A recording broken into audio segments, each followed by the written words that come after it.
Today we're meeting you to celebrate Tori's attendance of 100 sessions.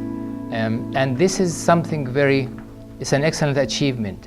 It shows her willpower and perseverance and being determined to come to the group regularly regardless of her and what's happening. And that's what I would like to talk today about habits. And developing habits is the most important thing in our lives.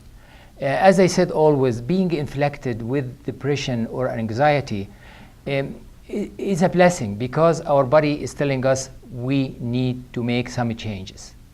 To change of our old habits, replace them with the new habits, and learning some new skills to help us through our journey.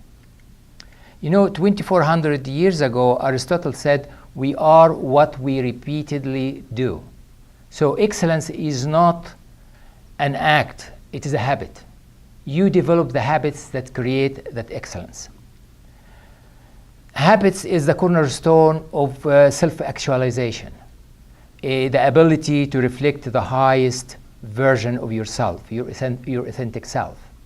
And through the habits, we show that. The behavior we do regularly, without thinking, that's habits. It is, we do hundreds of things every day. From the time we wake up to the time we go to sleep. Things do it without thinking. And these things are mostly control the outcome of our life in everything, including being unable to manage ourselves.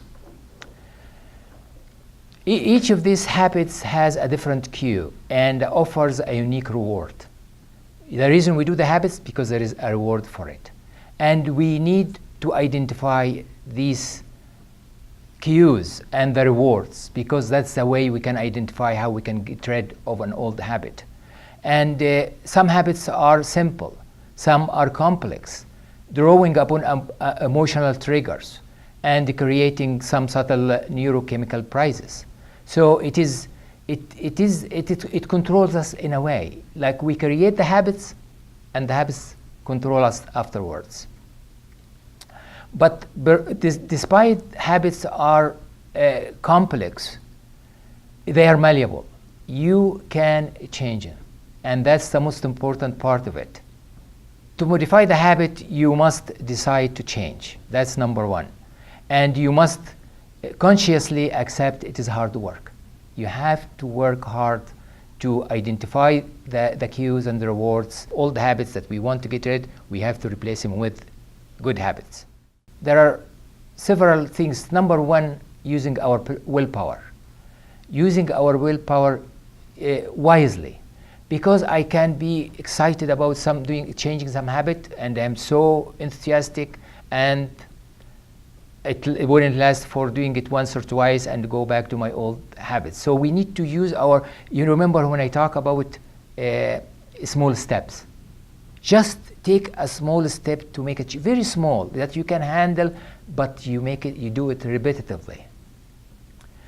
Some studies showed that the willpower is 2 times more easier to predict your success or in excellence or your performance than IQ. So willpower is really more important. I remember when I was a student, I was always an A student. But it wasn't, I always believed it was a hard work. It is not me being intelligent, more intelligent than other people. It's just hard work. And I was one of the most hard-working students. So the second item is really important, is knowing ourselves. Knowing yourself is really crucial. And every time I see some new person coming to the group, I say, you need to know yourself. Knowing yourself will be able to identify the habits that your good qualities, your drawbacks. You'll be able to identify the habits that you really value and you need to do more of, and the habits that you need to get rid of. So in knowing yourself, you know your universal fundamental habits. Habits we all do. Eat, sleep, walk, talk to people. These are our fundamental habits. You have unique fundamentals that you identifying your qualities, what is good about you, what things that make you tick, things that make you work at your best. This is all, self-knowledge is the first fundamental that you need to know. Then we need to know the kryptonite keystone habits, which are habits that undermine us, drags us down. If you look at how we get depressed, it's a habit. Face a situation, react to it, and the reaction is getting depressed. And we become so good at it. As soon as a situation, we get triggered, immediately our reaction is being depressed or anxious. So it is knowing this keystone habits is really, really important. Identifying your why. You know, everything we do in life is motivated. There is a reason for us to do it. And when we ask ourselves, why am I doing this? And you identify it is something good you do or something bad, some good reason or some bad reason. So in identifying your motivation, you will be able to define whether it's right or whether it's wrong.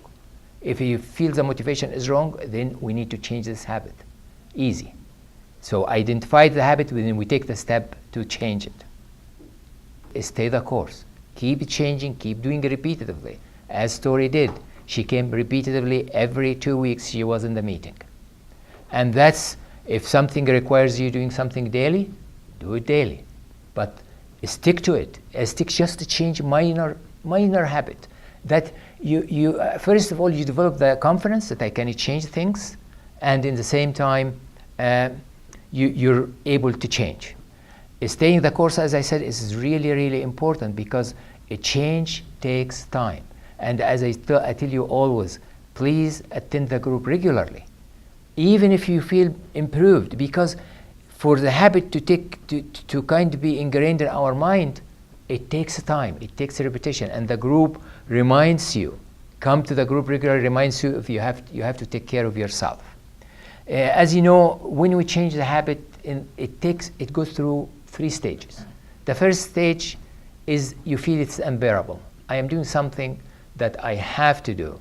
So then you go to second stage, it becomes you feel uncomfortable. Then the third stage is unstoppable. It became part of you, you do it on automatic. It's like driving. And that's the beauty of the change. So it takes time to do the change. It is difficult to do the change, but we have to believe, because that's the only way to grow, to be better people, the best way to get old is stick to our habits and never change. That's the easiest way to do it. Something very important to recognize. What your mind say to you is always right. If your mind say, I can't do it, you're right, you can't do it. If your mind say, I can do it, you're right, you can do it. So it is really a mindset. And if you put your mind to change, I assure you, your life will be much happier. Everything you do in life will be good for you and good for everybody around you. And I remind you that, as I said, whether the habit is complex or simple, you can change. Habits are malleable, and you can change them. And somebody who is alcoholic for all his life can stop drinking if he decide to. Somebody failing school, never completed school, and he decided to be successful, and he believed that he can be successful, he will be successful. So I encourage you to, with all these values, your mindset is number one, decide, and I assure you, you can succeed. And that's all what I have to say today. So thank you, Tori, for triggering all this to happen in the group, and I hope you'll be example for everybody. Thank you all.